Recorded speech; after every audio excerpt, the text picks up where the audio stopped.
ഈ അമിത തീക്ഷ്ണതയോട് കൂടിയ മതപ്രചരണം നടത്തുന്ന മറ്റൊരു വിഭാഗമാണ് ഇസ്ലാം വിഭാഗം.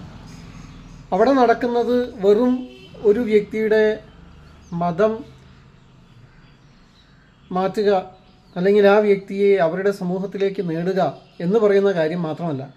അവിടെ നടക്കുന്നത് ആ വ്യക്തിയെ പിന്നീട് ഐസിസിലേക്കും തീവ്രവാദ സംഘടനയിലേക്കും തീവ്രവാദ വഴിയിലേക്കും മാറ്റിയെടുക്കുക എന്ന് പറയുന്ന കാര്യങ്ങളാണ്. ഒരു വ്യക്തി അവർ ഇസ്ലാം മതം സ്വീകരിച്ചു എന്നിരിക്കട്ടെ, സ്വാഭാവികമായിട്ടും അവരുടെ ഭവനത്തിൽ നിന്നും അവർക്ക് വളരെയധികം പ്രതികൂലങ്ങളുണ്ടാകും, അവരുടെ സമൂഹത്തിൽ നിന്നും വളരെയധികം പ്രതികൂലങ്ങളുണ്ടാകും.